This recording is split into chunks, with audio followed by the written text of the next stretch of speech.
Tikulandireni omvera athu nonse kulikonse kumwe muli kuchokera mzigawo zonse zinayi za mdziko lino.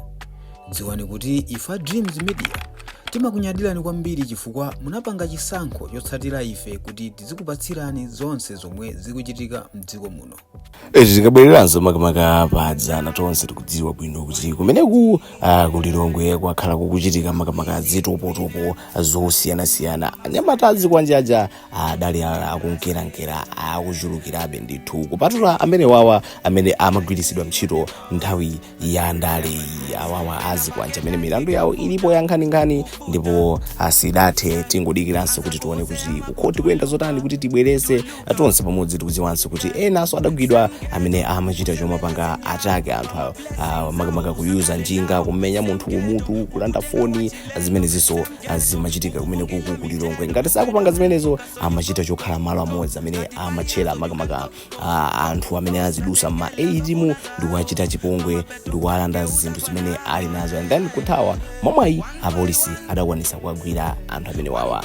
Pakati paso tamvanso milandu ina ya Anyamata amene akumachita zipolowe ndithu. Tidaonapo kubalaka kumene kwa Anyamata 21 tidaonaponso makamaka kumene kunchewu Anyamataso akunjatidwa. Zikuoneka kuti mchitidwe umenewu ukutani ukunkerankerabe ukuchuluka. Achinyamata akupezeka kuti akugwirabe ntchito zolakwika kwambiri. So taonanso Apolice pamenepa abwera ndi chikalata chawo kuyankhuliraponso kuti I think system isinthe tibwerereso pakale imene tinkapangira zinthu zathu kalekale. So ndiwerenga report imene makamaka Apolice atulusa kuti abweresanso system imene inkagwira ntchito nthawi ina yachiza. Komanso ena akuona kuti Apolice I think abweresa njira iyi akuyibwezeresa apa zifukwaso zokuti ku State House kumvekanso kuti akulu ena amene akuyankha mlandu wawo akuti adasowesako agalu kapena kuti asowesako osati adasowesa koma agalu asowa kumene ku State House ndipo mkulu amene akuyankha milandu though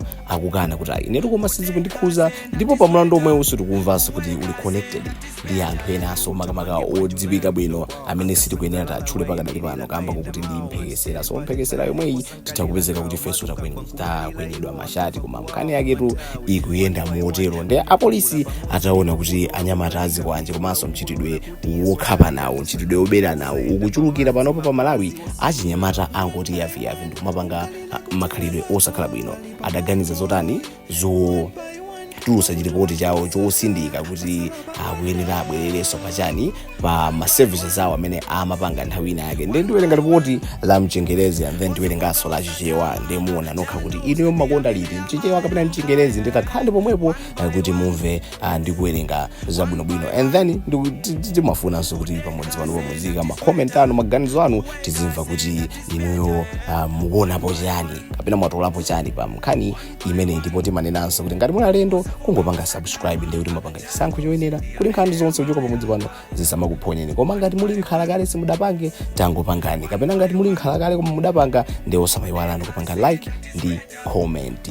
Ndipo kuti likuti Apolice atani akuti Malawi Police Services says it has revamped the rapid response toll-free line 997 as part of bringing its services closer to the people and ensuring trust between the police and communities.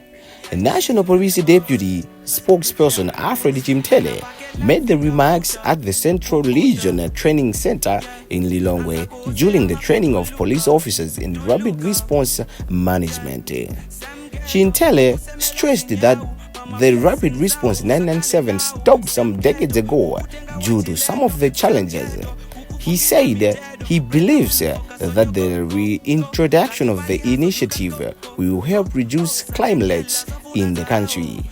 Chintele further said about 150 police officers have been trained to provide rapid response services in 19 police stations in the first phase of the initiatives across the country.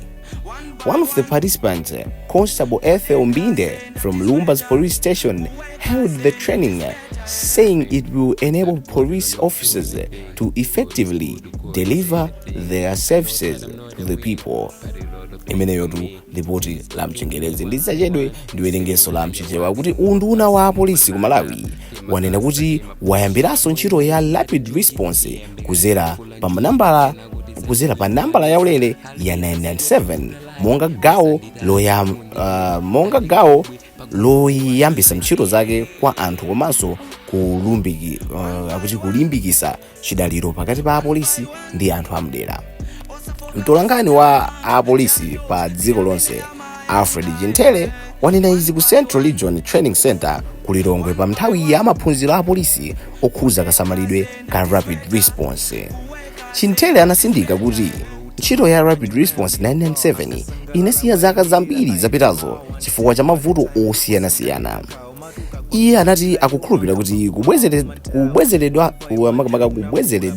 kubwezeredwanso kwa ntchito iyi kuzalemesa akapena kuchepesa kuchuluka kwa milandu ya umbanda mdziko muno. Chintele adaonjeza kuti apolisi pafupifupi 150 aphunzitsidwa kuti azitha kupereka ntchito ya rapid response ma police station 19 pa gawo loyamba la ndondomekoyi mdziko lonse. Mmodzi mwa ophunzira Constable Ethel Mbinde wochokera ku Lumpas Police Station anayamikira maphunzirowa ponena kuti athandiza apolisi kupereka ntchito moyenera komanso mogwira ntchito kwa anthu. Nkhani tu ndi imeneyo tikuona kuti apolisi ataona kuti Anyamata akuchuluka ndi kupanga umbanda. Last time taonaponso kumene kuchigumula kumene taluza dotolo wathu wodziwa ntchito komanso mphunzitsi wa pa university ya Kuhese Mai Victoria Dobe mzimu wawo usemo mtendere. Apolisi akadakhala service imene iyi ayibweresa mwanjangu tukhulupiranso kuti zimenezi sizidakachitika kamba kokuti apolisi akamazungulira usiku amakhalanso kuti security ili very tight. Koma tingoti tathokoza polisi kamba kuti apanga chiganizo chabwino. So Amalawi akamba zosiyana pa mkhani imene ya polisi kubwezeresanso 997 kapenanso kuti azikhala kuzungulira usiku ndi usana kuonesesa kuti chiri makamaka chitetezo chili bwinobwino. Amalawi akuti chadi uyu ndi efa kuti mafuta azipereka panopa poti yankho linali loti mulibe fuel. Glay akuti nkhaza basi zabweraso. Ronald akuti ulendo uwu anthu inu zikuyamikeni koni akuti zakale zinapita basi chabwino. Rebecca akuti bola muziyankha tikayimba kamodzi mukachedwa kuyankha muzipeza mbavazo tathana nazo chabwino. Alice akuti kuimba phone paka 30 times osayankhidwa ziyenda. Matthews akuti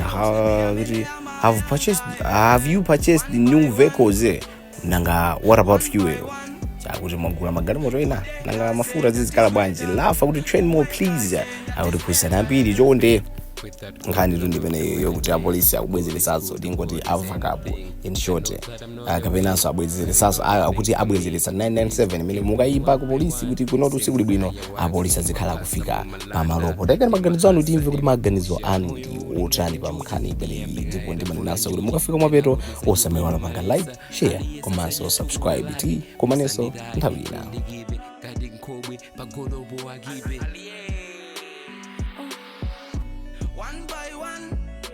Tikuyamikeni komanso kuthokozani popanga chisankho chokhala pamenepa kumvetsera komanso kuonera zomwe takubweretserani. Chomwe tingakupempheni choti ngati munalendo pamudzi pano tapangani subscribe chifukwa mukatero inu ndife tidzendera limodzi kuyambira lero mpaka na masiku omwe akubwera kusogoloko. Timabweratu ndi nkhani zochokera ngodya zonse zinayi za mdziko lino kotero kuti inu simukuyenera kuti mukhale kunja kwa nkhani zimenezi. Tapangani subscribe, like, comment komanso share kuti tikhale limodzi mu ulendo umenewu.